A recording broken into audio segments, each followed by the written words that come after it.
Fewer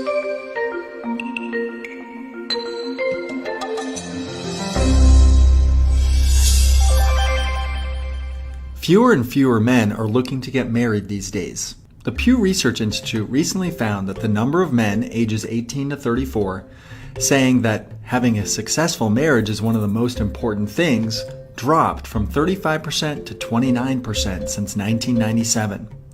The number of young adult women saying the same thing has risen from 28% to 37% in the same time.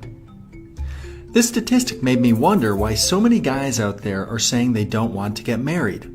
There seems to be a growing subculture of guys who say they'd rather avoid it altogether. I grew up thinking that marriage is just what you do when you hit a certain age.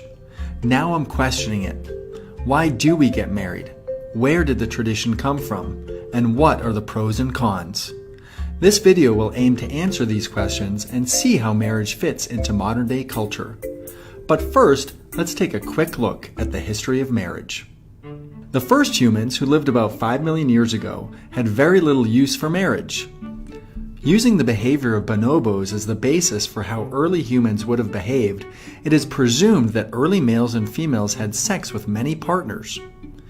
They lived in open, polyamorous communities where food was exchanged for sexual favors. Because females could collect food, fruits, nuts, and insects, while still caring and protecting their babies, males were not needed as protectors or providers. This meant that neither partner gained from being in a committed pair. As the climate heated up, the forests receded and humans ventured out into the savanna. We began walking upright, hunting with tools, and our brains got bigger. Our large brain size is the reason human babies are born so helplessly early and require constant care from their mothers. During the period of 1.8 million to 23,000 years ago, survival was hard, and the offsprings that had the best chance to reach adulthood were those that had two parents that worked together to raise and protect them. This survival strategy gave birth to the first marriages. These were not quite like the marriages we imagine today. Couples in this period would stay together for about 3 or 4 years before one or the other would wander off to start another family. Perhaps this is why divorce rates peak between 3 to 4 years in modern-day marriages. Relationship dynamics completely changed when humans began to grow their own food. Agriculture meant that humans were permanently tied to the land. The most productive household arrangements were ones in which men and women divided their tasks. Men who were physically stronger worked the land, while women stayed closer to home and cared for children. This is the era in which marriage became a lifelong union between two people that was recognized by their community. Agriculture tied people to their land, meaning that at the end of the 4-year period, neither men nor women had any inclination to wander off and find a new family. And so they stayed together and worked as a unit to feed and care for their children. The creation of marriage as a legal contract between men and women came into being over time as communities settled and monogamous relationships became a necessity for a long, productive life. So the real origin of marriage came from the biological desire of both men and women to see their children survive. It was the evolutionary dominant strategy. In the last few thousand years, marriage became less about a survival strategy and more about a way to control power. It became a tool to strengthen alliances, maintain wealth, solidify social class, control female sexuality, and fulfill religious duties. Arranged marriages were the norm around much of the world up until the mid-20th century. So now most of us watching this live in a society filled with abundance. We are at the top of the food chain, we don't have to defend ourselves from saber-toothed tigers anymore. Many of us are not strictly religious or rural farmers. Our parents aren't arranging us, and we don't need to form alliances between kingdoms like in Game of Thrones. So you may be wondering, why are we still getting married? We no longer need the institution of marriage to ensure the survival of our species. Life doesn't have to be a conveyor belt of common events where you graduate at this age, start a family at that age, and retire at this age.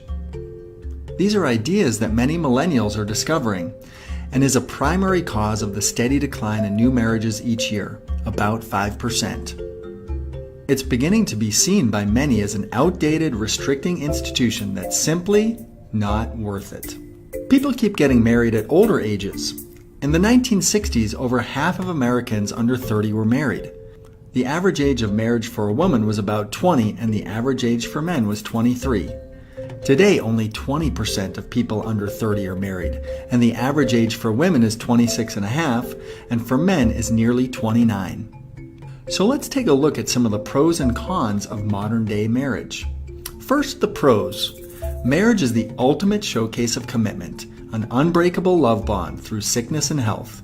But there are numerous legal, financial, social, and health advantages to getting hitched. The legal benefits. A married couple is seen as a single taxable unit in the eyes of the government. In most cases, this will save money on taxes when you claim your spouse as a dependent.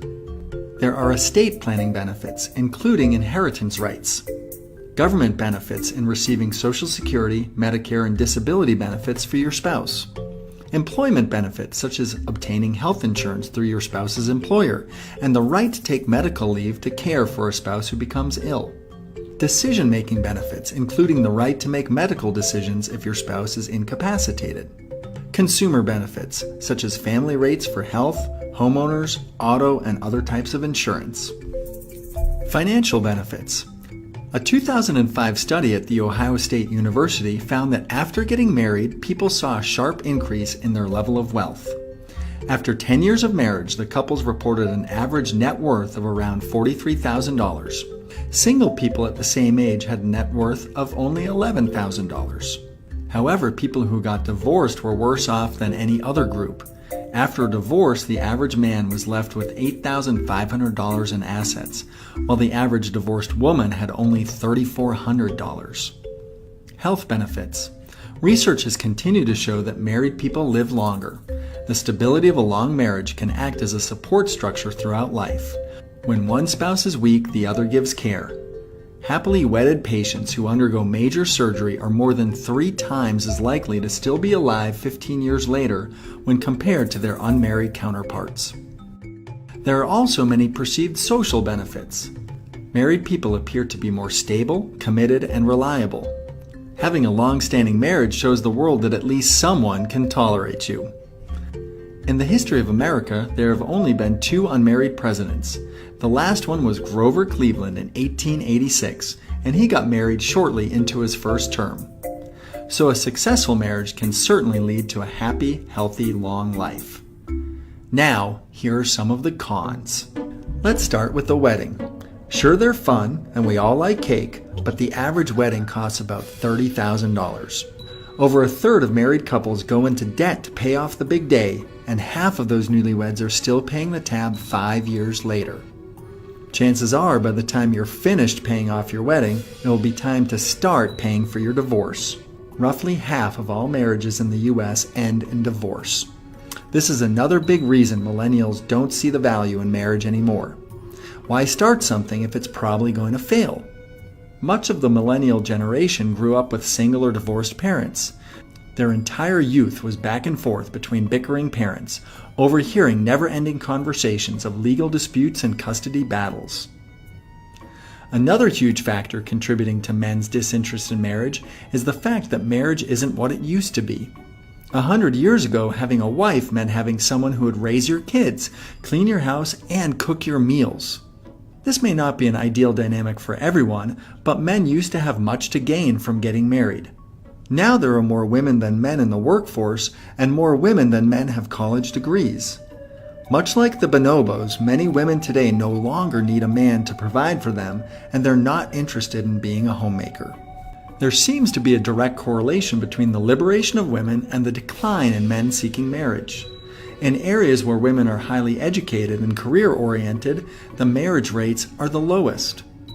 Although marriage rates continue to decline, both men and women agree that parenting is still a high priority. 52% of millennials say that being a good parent is one of the most important things in life, while only 29% assign high importance to getting married. This shows that millennials don't think that they necessarily need to be married in order to have a family. Many are choosing to avoid the headache and create a love bond and raise kids on their own terms. There are plenty of legal alternatives to getting married, like a domestic partnership, civil union, or creating a will.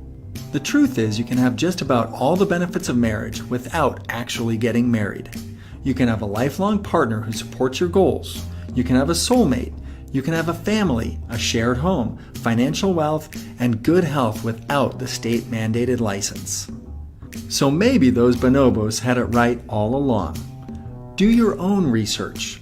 Assess your own goals and list your priorities. If your goal is to travel the world and check out the Tinder scene in every city, then maybe marriage isn't right for you. That's okay. Do not pressure yourself. If you like this video, please give it a thumbs up or tell us your thoughts in the comments section. And for more interesting weekly animations, be sure to subscribe to After School.